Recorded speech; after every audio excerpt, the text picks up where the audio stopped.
Hello and welcome to this video in which we will follow the news about the American and Israeli bombings on Iran. With the second phase of this operation, which was to achieve air superiority, they already had it.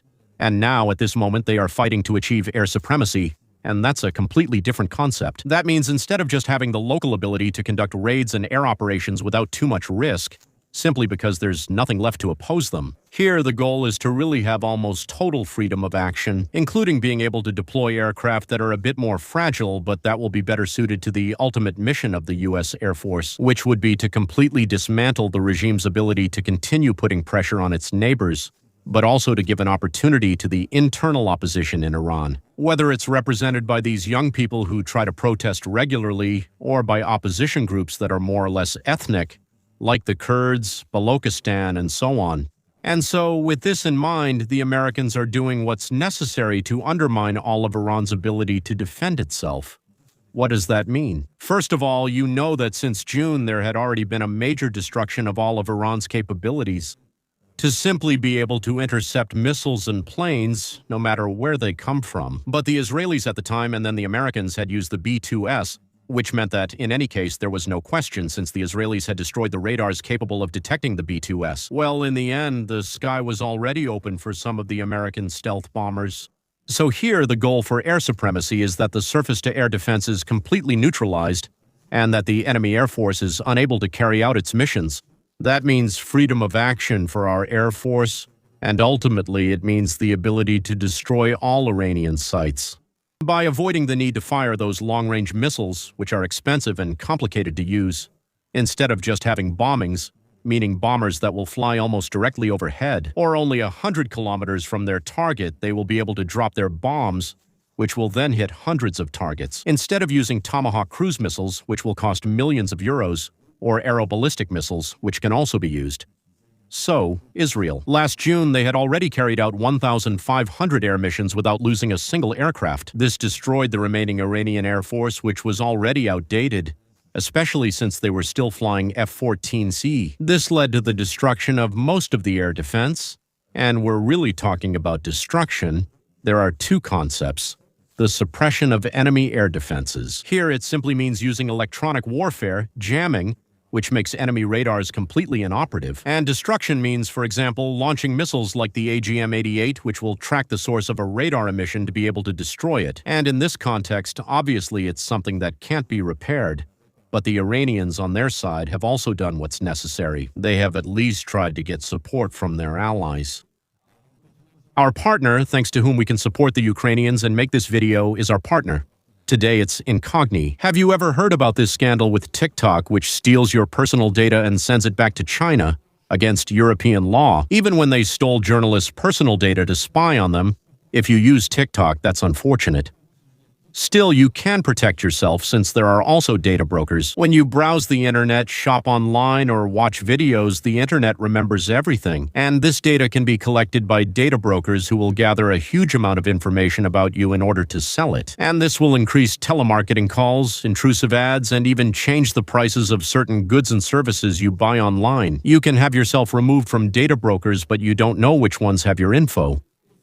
Incogni helps by contacting each company individually to remove you from their databases. You also have a personalized system to see when someone mentions you. On a website, just enter the URL and regain the privacy you deserve. Just like that, you can regain your privacy on the internet, continue browsing, and pay a fair price for the services you want to access.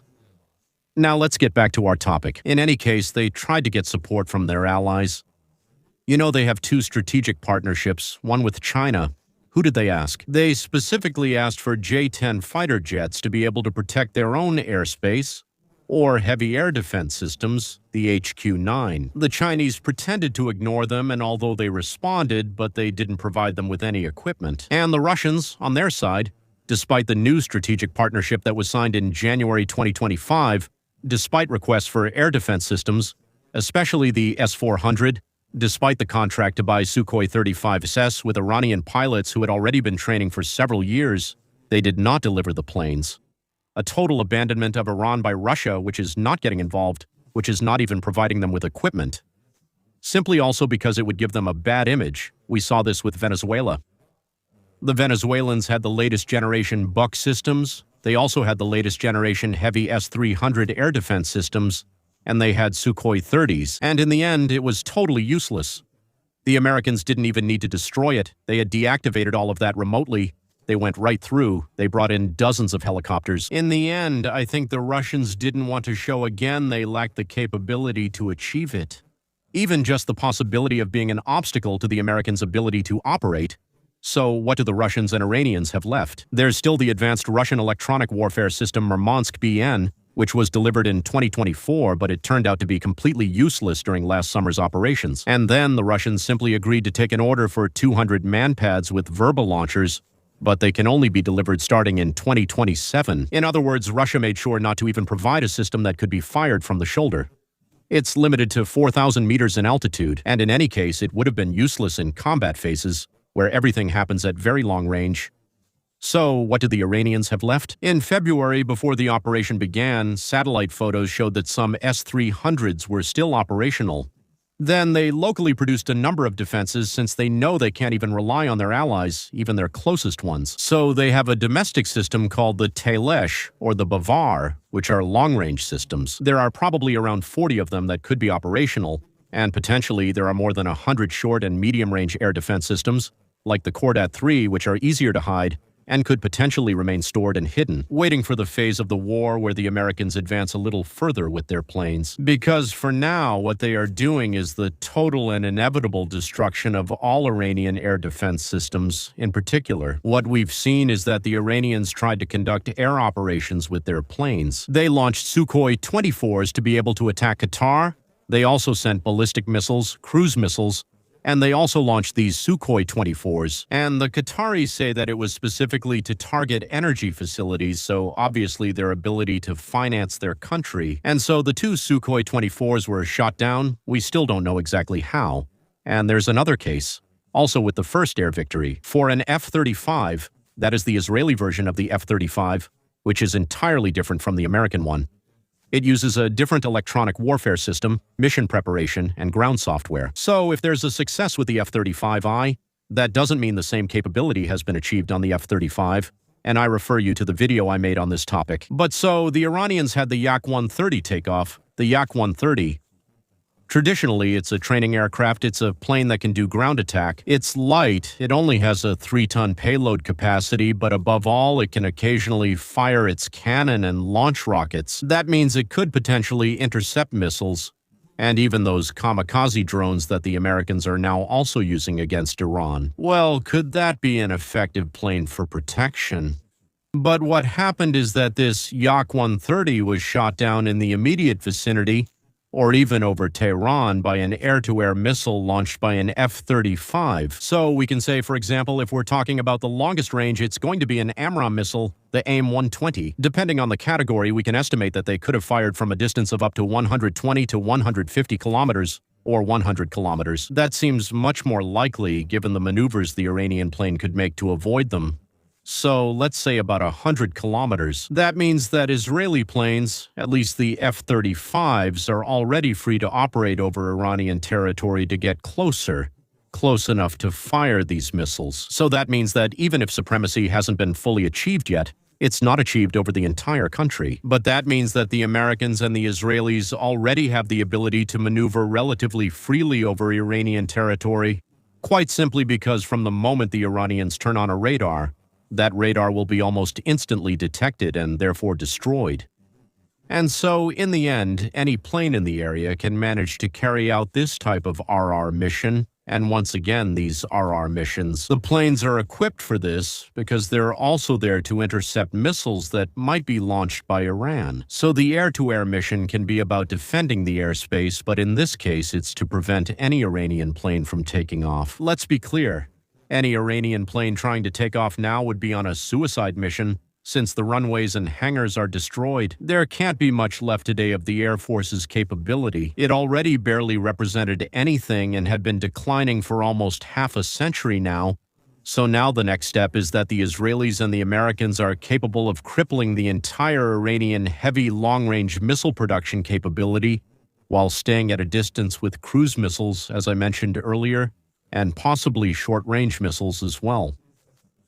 Warehouses that are a bit more protected, a bit smaller, and harder to detect since they're smaller in size. Quite simply, and overall, these missions are not enough to bring down the regime, destroy the nuclear program, or destroy the ballistic missile program. That doesn't stop the regime from continuing to exist, exporting its oil to China to finance the reconstruction of its facilities, to keep surviving with a lack of resources and with suffering for the population. That's obvious, but in any case, it's not enough. So once the Americans and Israelis have achieved air supremacy over Iran, they're not far from achieving it today. That means they can start carrying out missions with other types of aircraft that are riskier to deploy. For example, we can think of strategic bombers like the B-52 Stratofortress or the B-1B Lancer, which is also a supersonic bomber that can go very, very far. Each of them carries a little over 30 tons of bombs. That means for the B-52, it's about 100 SDBs, the small diameter bombs.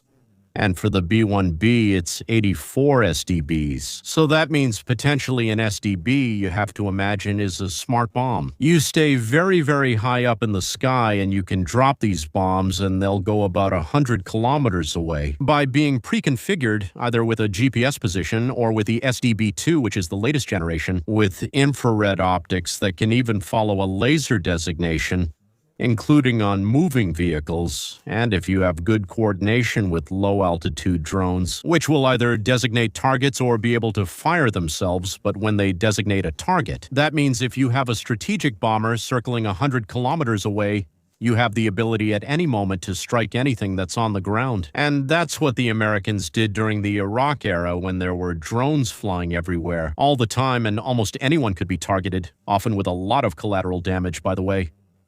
So what is the American objective here? Obviously, it's to undermine the regime's ability to conduct operations, especially to reopen the Straits of Hormuz, because the Iranians have coastal batteries which they will target. They just fired on a container ship. So as soon as a coastal battery gets into position, it could be destroyed in this way. As soon as an Iranian patrol boat comes out with its small missile launchers, it could be destroyed. So, first of all, it's about protection. By having air supremacy, obviously, that will help them a lot. And in the rear, it would potentially be to provide support, to support ground operations, as we saw back in the days with the Islamic State. But also, why not support an internal rebellion? If the Kurds, if the Beyloch, etc., wanted to rebel, we would potentially need to be able to support them. And here you have a third type of aircraft that could be interesting. It's the AC-130 gunship. It's a Hercules C-130 that has been modified to add cannons. It's a flying gunship. Support for ground operations is something that is obviously very, very effective. It's usually not used in high-intensity wars because it's slow, flies low, circles around, and can be shot down if there's risk from the other side. And so it's used in what's called counterinsurgency, like in Iraq and Syria and so on.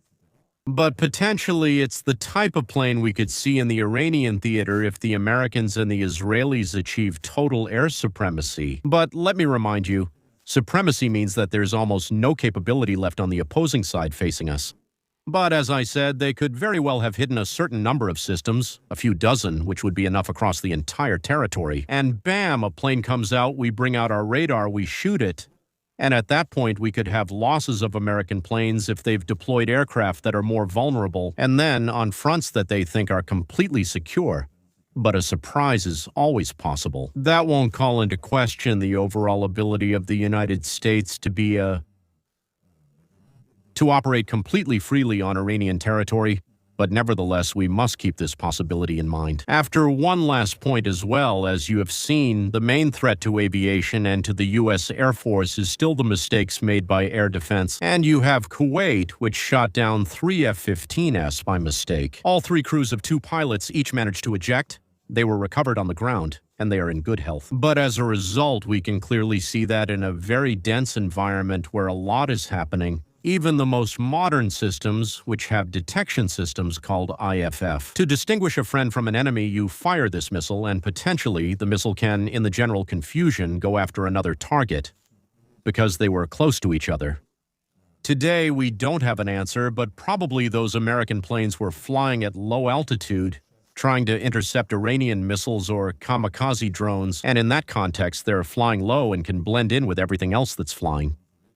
So the Kuwaitis were a bit heavy-handed and ended up intercepting 3 planes. It was still a surprise, but the reality we realize today is that it's not really a surprise. It's that this operation to overthrow the Iranian government is officially the American objective. Even if it fails, they'll say they'll settle for the missile or ballistic program, for example. But their objective is to undermine Iran's ability to prevent a power from taking over to replace the Islamists. At that point, it's weeks of bombings, it's weeks of high-intensity air missions, in order to support an opposition on the ground, which today is not guaranteed to exist or to emerge, quite simply because this Iranian regime has been preparing for exactly this kind of war for more than half a century now. These are people who are preparing to be massively bombed by the Americans and the Israelis, and then, unfortunately, they are also very used to suppressing any internal dissent. They have killed tens of thousands of their own people. So even though the Islamist regime today has very little support from the population, this small minority has so much power that the vast majority of Iranians won't get involved and will wait to see which way things go. Unfortunately, we're likely to face much more difficulty than Donald Trump imagines in achieving regime change and a stable peace in the region. And I refer you to the last video I made on the subject. I know in the last video I promised I would talk about Ukraine. I lied. But don't worry, the update is coming along. I've had so many requests, as you may have seen in the media. I couldn't make as much progress as I wanted, and I still have my real job, so I'm juggling several things at once. I'm sorry for this video, which has almost no illustrations, no editing, but I still prefer to keep you updated rather than do nothing and keep getting lots of questions. And I thank you for all your questions. That's also a bit why I started this. I think it's better to make a video without illustrations than leave your questions unanswered. I hope you enjoyed it, and I'll see you soon.